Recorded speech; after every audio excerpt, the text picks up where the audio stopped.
Est-ce que tu peux nous présenter Ninty en quelques mots? Ninty est une entreprise qu'on a cofondée avec Olga il y a 2 ans, qui a 2 missions principales. La première, c'est soutenir et accompagner les personnes en parcours de fertilité. Donc c'est vraiment ce début de la planification familiale, cette phase de conception qui est clé pour beaucoup d'hommes et de femmes.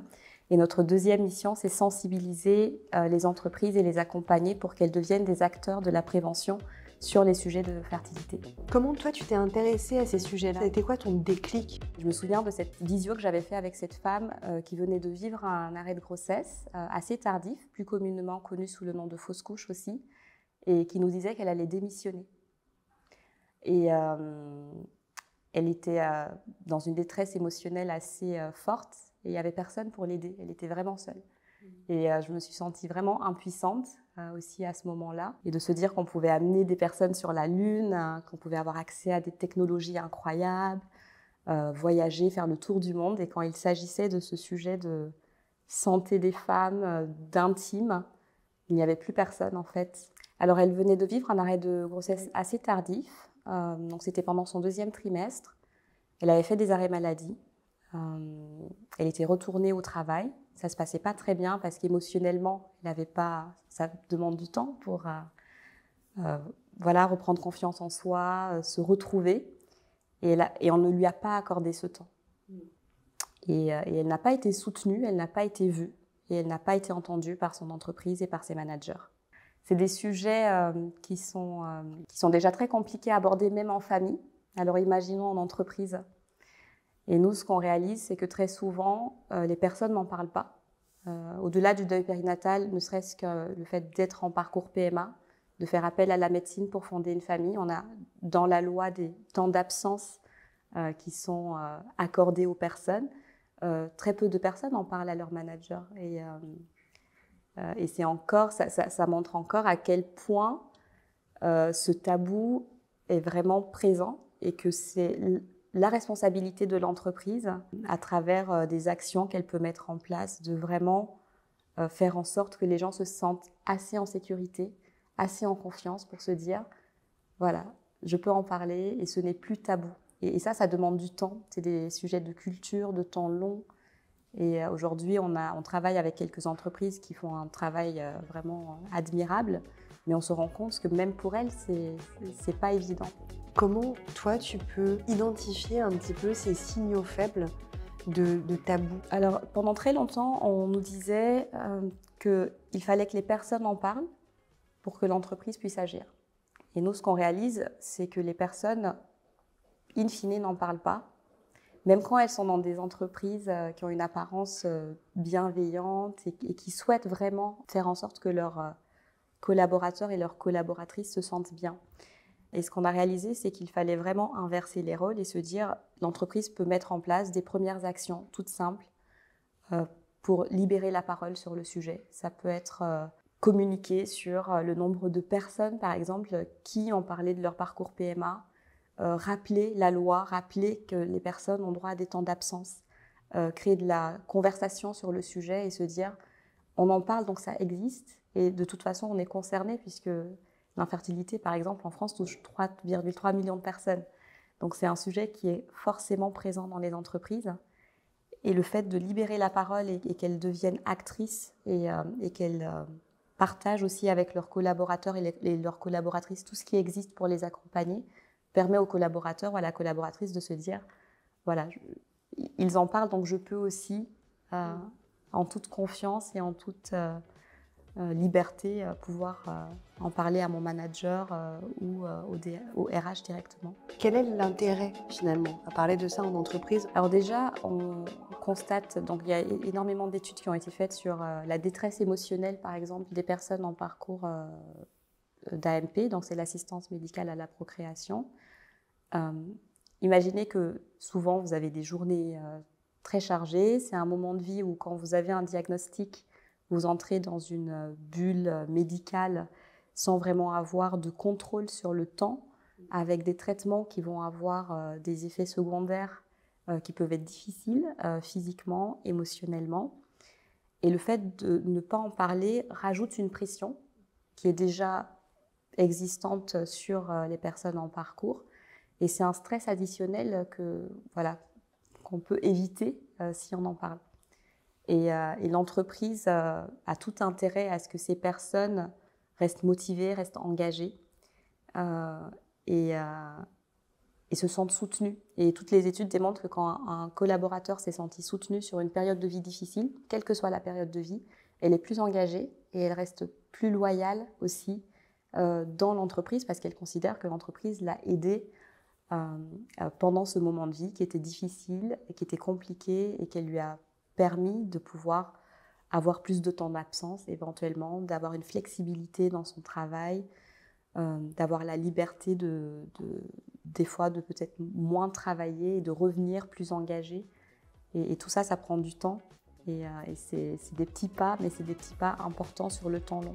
C'est quoi les moments clés dans les parcours de fertilité de la vie d'une femme dans lesquels on aurait peut-être besoin d'aménager son temps de travail? Déjà, avant même d'avoir un diagnostic d'infertilité, on a les fameux 12 mois en fait, d'essai. Et en général, on passe dans une phase médicale quand on a essayé pendant 12 mois sans contraception, qu'on n'est pas tombé enceinte. Et là, on rentre dans un mécanisme plus médicalisé où on va demander des examens, voilà, des spermogrammes pour les hommes, des tests, des bilans sanguins, des échographies, des hystérosalpingographies pour les femmes. Et cette phase de diagnostic est une phase aussi qui peut être très stressante. Une fois qu'on a le diagnostic, quand on a identifié la cause de son infertilité, on a une proposition de traitement. Ce traitement peut varier en fonction de notre type d'infertilité, en fonction de si on est une femme aussi seule ou si on est en couple, si on est au chômage ou voilà, de sa situation financière. Et une fois qu'on embarque sur les traitements, on n'a pas vraiment de visibilité sur quand est-ce que ça va marcher.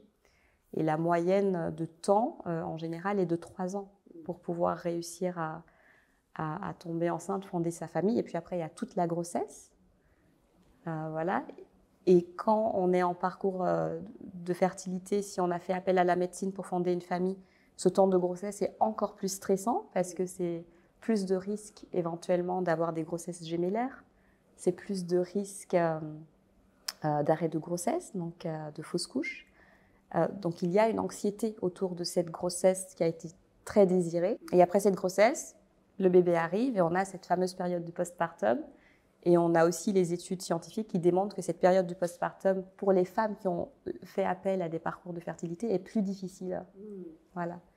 Et c'est souvent d'ailleurs le moment où tout le monde sort parce qu'ils se disent bravo, vous avez réussi, alors que c'est un moment où on a encore plus besoin d'être soutenu parce que psychologiquement, voilà, il y a eu plein d'enjeux autour de ce bébé. Et quand ce bébé arrive, donc si on prend, c'est pas la fin, c'est que le début, exactement.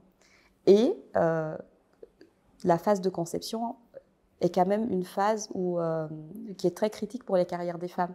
On voit que c'est à ce moment-là qu'on perd les femmes dans le monde du travail. Elles démissionnent, elles partent en congé maternité, des fois elles ne reviennent pas. Il y a le London School of Economics qui a sorti une étude très intéressante il y a 2 semaines qui montre que la maternité est vraiment heurte les carrières des femmes et que c'est dans 134 pays, c'est les mêmes résultats. Donc il y a un vrai sujet sur cette phase de conception pour les entreprises. Et le Forum économique mondial en janvier nous dit, si on règle ce sujet de la santé des femmes, en 2040, c'est 137 millions de femmes qui peuvent devenir actrices de notre économie et rentrer dans le monde du travail. Donc on se rend bien compte que c'est une phase qui peut paraître, courte, mais qui est clé. Qu'est-ce que concrètement les entreprises peuvent mettre en place pour libérer ce sujet? J'ai une entreprise qui me vient en tête avec laquelle on est en train de monter un programme d'ambassadeurs donc pour former les managers à vraiment comprendre les sujets. Ce qu'il faut dire, c'est que tout existe, toute la littérature scientifique, on a toutes les données. Donc on invite toujours les entreprises à se dire on ne doit plus se demander si c'est un sujet. On doit se demander qu'est-ce qu'on met en place, comment on le mesure, et c'est un sujet sur le temps long. Donc, faire intervenir une entreprise en one-shot pour faire un atelier, c'est très bien, Mais si on n'engage pas tout son leadership, tout son management, toute sa culture d'entreprise sur cette thématique, on ne va pas y arriver. Et ce programme d'ambassadeur, c'est un programme qui est très intéressant parce que d'une part, il permet aux personnes, c'est sur un appel à volontariat, donc c'est des personnes qui choisissent de le rejoindre. D'une part, il permet de poser un peu un contexte adapté à la culture. Et ensuite, il permet d'identifier des mesures qui existent déjà dans l'entreprise, parce qu'il y a souvent, les entreprises font beaucoup de choses. Mais ce n'est pas toujours très personnalisé par rapport aux situations de vie. Et cette phase de conception, pour les femmes principalement, c'est une phase qui est très complexe, multidimensionnelle à plein d'égards. Et c'est comment est-ce qu'on adapte les politiques pour que tout le monde s'y retrouve. Et ensuite, c'est comment on mesure. Et c'est comment on identifie aussi ce qui manque comme action, comme levier pour améliorer les choses. Et quel outil de mesure on met en face, et de le faire sur le temps long, parce qu'on parle de sujets de temps long en fait. On peut mesurer de différentes manières. On a déjà le sujet de l'engagement, et nous on considère chez Ninti qu'on a déjà toute la donnée en interne. Donc mettre en place des questionnaires anonymes, demander dans sa population ou dans sa démographie quelles sont les thématiques qui reviennent le plus. Est-ce qu'il y a eu, on n'est pas obligé de dire qu'on a eu une fausse couche, mais on peut très bien identifier de manière anonyme des sujets qui vont remonter. Est-ce que c'est la ménopause? Est-ce que c'est l'arrêt de grossesse? Est-ce que c'est la PMA? Et ça, c'est des outils qui existent, que les entreprises peuvent vraiment mettre en place, communiquer avec leurs collaborateurs, mettre en place des équipes aussi, parce que c'est des sujets souvent qui touchent à l'intime et du coup motivent beaucoup de personnes pour faire en sorte que les collaborateurs, le management, que cette culture évolue et soit vraiment actrice de la prévention de manière générale. En fait, c'est des petites choses qui participent à créer un climat de confiance. La première peut être très simple, c'est déjà de communiquer. Voilà, sur le fait, imaginons, on commence l'année, pour votre information, si vous êtes en parcours PMA, la loi vous permet tant de temps d'absence. Vous avez aussi dans notre entreprise une culture de la flexibilité. Nous sommes conscients que pendant quelques mois, ça va être difficile, que vous allez devoir vous absenter peut-être le matin pour faire des prises de sang, prendre une journée pour une ponction ovarienne ou pour un transfert d'embryon. Nous sommes conscients de tout ça et vous avez accès à ces éléments chez nous pour vous accompagner. Il y a des temps d'absence prévus par la loi et l'entreprise peut tout à fait, certaines entreprises ont des jours en plus. Donc peuvent communiquer sur ce qui existe déjà, et déjà le fait d'envoyer un email à tout le monde, de rappeler ça paraît très simple et en même temps le message qu'on envoie c'est nous sommes conscients que ça existe, vous êtes peut-être 100 chez nous à le vivre, 15, 20, on le voit, on est conscient, on y travaille. Et ça peut vraiment être des actions de communication très simples. Et puis le troisième volet, ça peut être vraiment permettre aux personnes d'avoir accès à du soutien émotionnel. Parce qu'on sait que les personnes souvent qui ont un diagnostic d'infertilité ont une détresse plus élevée que la moyenne. Donc leur dire qu'ils ont accès à le ou la psychologue, à des solutions mises en place, à du contenu, à des clés en fait. Et tout ça mis ensemble permet aussi de mettre en place des outils de mesure pour comprendre si on a eu plus de personnes par exemple qui nous en ont parlé, qui s'en sont ouverts, qui ont bénéficié des outils. Donc ça permet aussi à l'entreprise de prendre soin.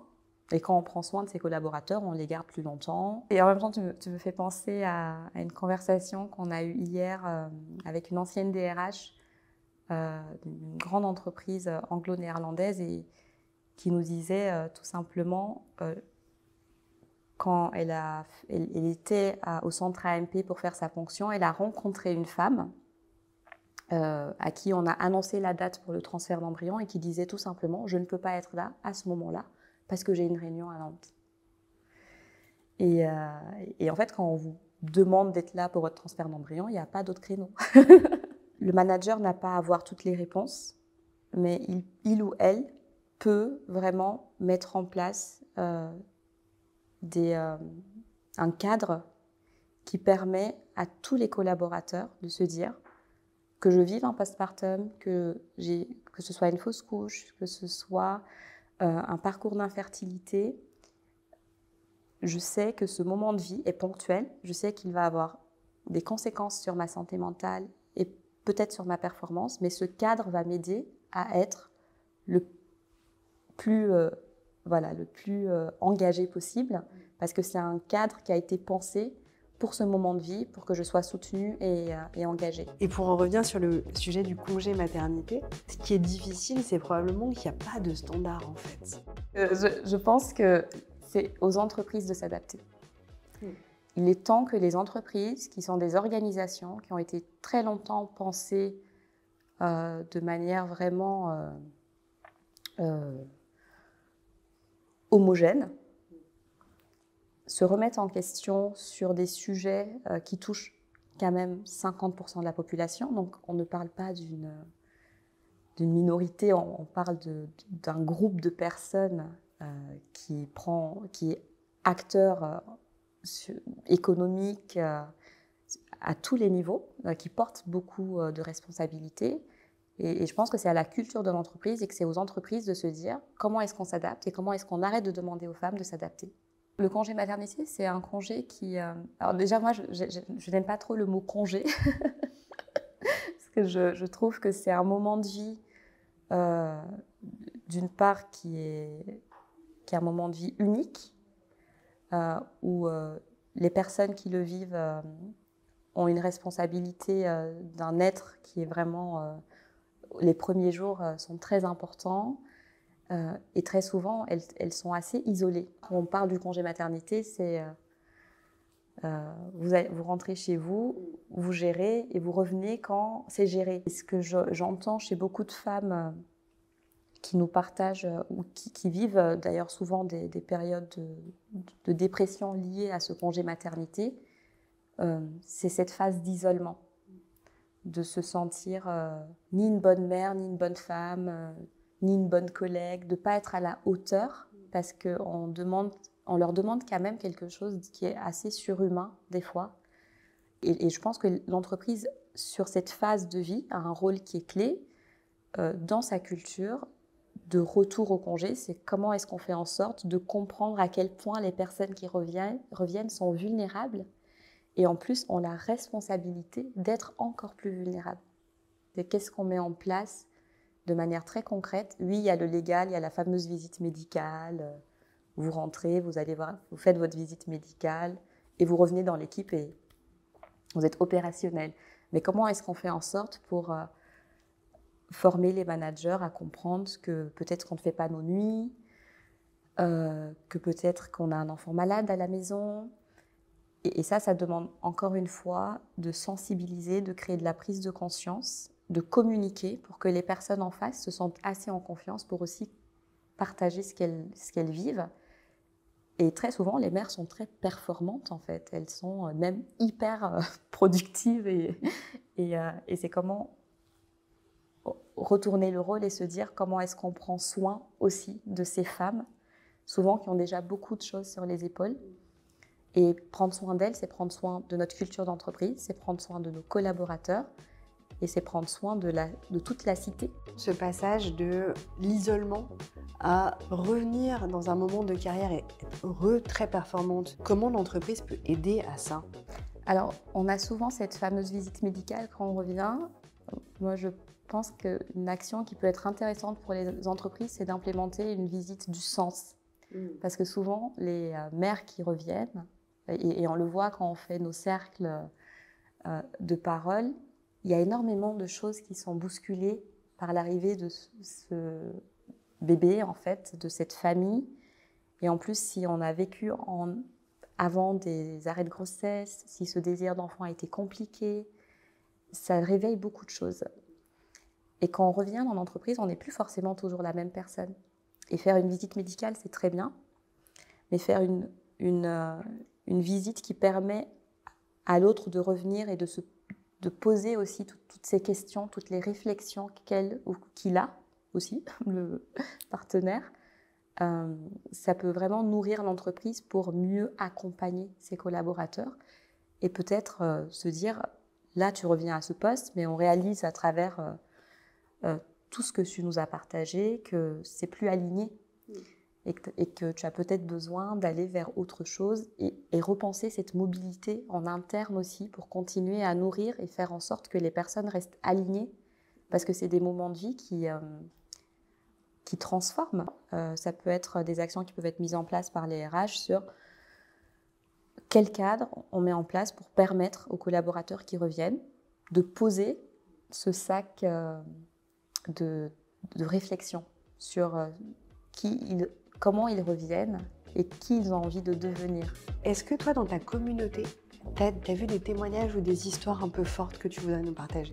Je pense à une de ces femmes sur notre groupe de fertilité avec qui on échange souvent d'ailleurs, qui avait eu un moment vraiment difficile parce que le manager de son conjoint a refusé à son conjoint le fait de poser un jour pour aller à la ponction. Et pour ceux qui ne savent pas ce que c'est qu'une ponction, c'est quand même un moment important. Ça va être une anesthésie locale ou générale. On va quand même passer une partie de la journée à l'hôpital. On va nous annoncer combien d'ovocytes. Voilà. Donc c'est un moment dans le parcours qui est important. Elle nous disait que son conjoint a complètement perdu toute sa motivation de travail. Ça l'a mis par terre, en fait, ce moment. Et en fait, elle me partageait ça parce qu'elle disait « Mais il faut faire des choses pour les hommes !» C'est pas un sujet de femme, c'est un sujet de société. Et cet appel, quelque part, il faut faire des choses pour les hommes, il faut intégrer les hommes. Ils sont aussi en souffrance, ils se désengagent aussi. Oh, vas-y. Oh, pardon, j'ai perdu... Je te laisse. Oui. Et là, je vais faire comme ça. J'adore.